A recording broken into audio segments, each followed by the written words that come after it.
रहे हैं, press conference कर रहे हैं, सीधे रुक कर लेते हैं।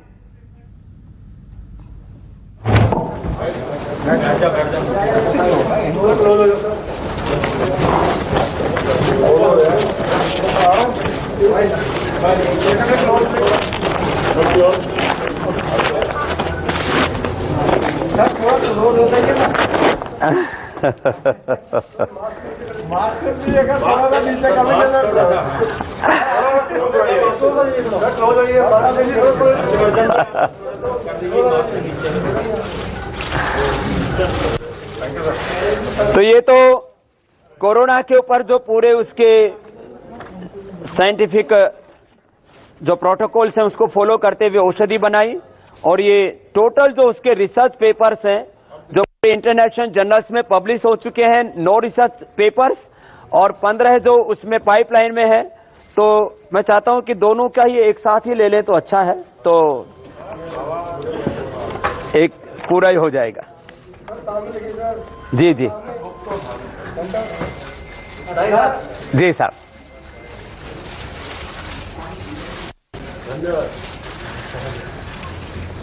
प्रणाम।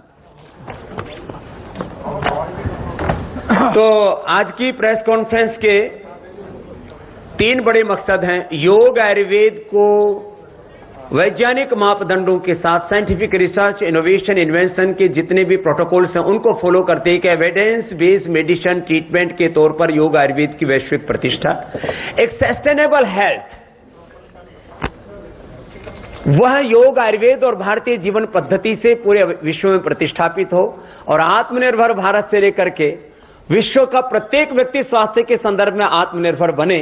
इस संकल्प के साथ आज हमने ये कोरोना से लेकर के अलग अलग जो बीमारियों के ऊपर रिसर्च बेस्ड जो ट्रीटमेंट, रिसर्च बेस्ड जो पूरा का पूरा ये हमारी जो एंसेंट नॉलेज की जो की प्रक्रिया उसको आगे बढ़ाने के लिए जो पुरुषार्थ किया गया है। आज से 4 साल पहले जब मोदी साहब आए थे पतंजलि में, पतंजलि रिसर्च इंस्टीट्यूट के उद्घाटन में, उन्होंने कहा था कि मैं योग आयुर्वेद को एक एविडेंस बेस्ड प्रैक्टिस के तौर पर, मेडिसिन के तौर पर मैं देखना चाहता हूं। तो उसके काफी चरण हमने पूरे कर लिए हैं, और उस पतंजलि रिसर्च इंस्टीट्यूट का शिलान्यास, उसकी आधारशिला हमारे आदरणीय श्री हर्षवर्धन जी ने रखी थी। तो हम उनका भी कृतज्ञ हृदय से अभिनंदन करते हैं कि जिसकी नींव उन्होंने डाली थी, आज उसके ऊपर एक बहुत बड़ा अनुसंधान का भवन और एक बहुत बड़ा एक ऐतिहासिक कार्य वहां पर हो चुका है।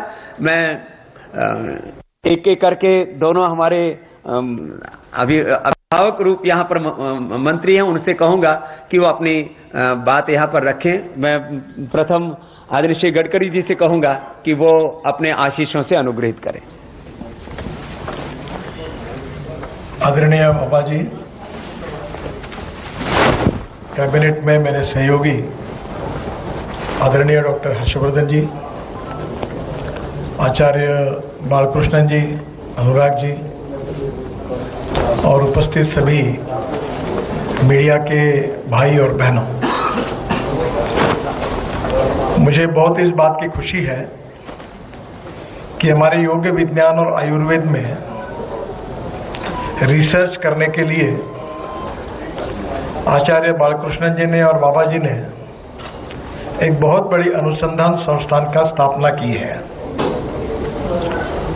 ये बात जरूर है कि हम लोग यही कहते हैं कि नॉलेज हमारे भविष्य की सबसे बड़ी ताकत है।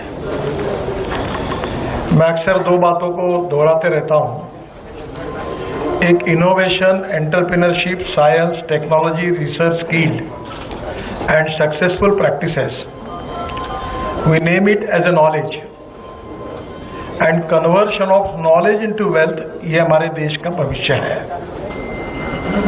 और इसलिए हमारी जो पूर्व परंपरा से जो हमारा आयुर्वेद है, योग विज्ञान है, ये पूरे विश्व को दिशा दे सकता है। शायद हिंदुस्तान में रहकर इस बात का महत्व नहीं समझ में आता है, पर आप कभी जर्मनी में जाएंगे तो जर्मन व्यक्ति से जब बात करेंगे और वहां के आयुर्वेद के बारे में हमसे भी आगे उनके रिसर्च को देखेंगे तब हमें पता चल जाता है कि विश्व में इसके बारे में कितना अनुसंधान हो रहा है। और इसलिए स्वाभाविक रूप से अनुसंधान करना और वैज्ञानिक तरीके से उसको प्रूवन करने के बाद उसका सर्टिफिकेशन करना, ये भी बहुत आवश्यक होता है।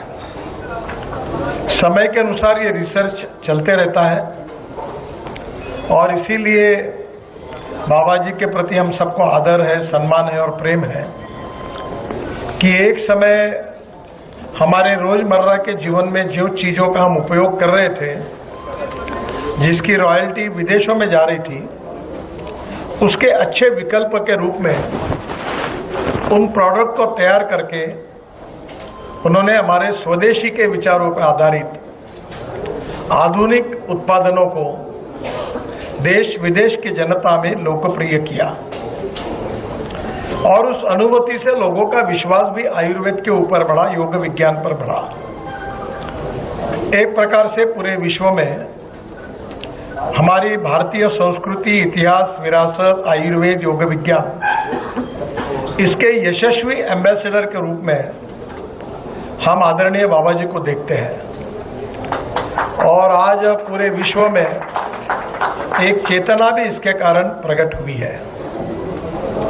अलग अलग प्रकार का हमारा योगासन हो, योग विज्ञान हो, प्राणायाम हो, कपालभाति हो, आज पूरे विश्व में लोग इसका अनुकरण कर रहे हैं। और एक बात सच है कि चमत्कार के बिना कोई नमस्कार नहीं करता। जब इन सब बातों की अनुभूति लोगों को आई, तब उन्होंने उन बातों को स्वीकार किया है। और इसलिए हमारी ये जो पूर्व परंपरागत हमारा विज्ञान है, आयुर्विज्ञान, इसमें रिसर्च करने के लिए मैं विशेष रूप से और धन्यवाद दूंगा आचार्य बालकृष्ण जी को। आयुर्वेद में 300 से अधिक साइंटिस्टों को, 300 से अधिक वैज्ञानिक, और बालकृष्णन जी से मैंने जब नजदीक से उनको देखा कि किसी भी चीज का सखोल अध्ययन करना।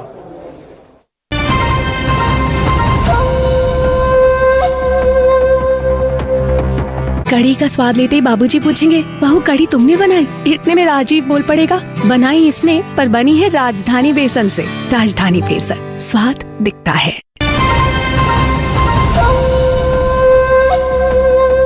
नमस्कार, मैं हूं मानक गुप्ता। अगर आपको हमारा ये वीडियो पसंद आया हो तो इसे लाइक और शेयर जरूर करें और हाँ, हमें सब्सक्राइब और फॉलो करना ना भूलें ताकि आप देश और दुनिया की कोई खबर मिस ना करें।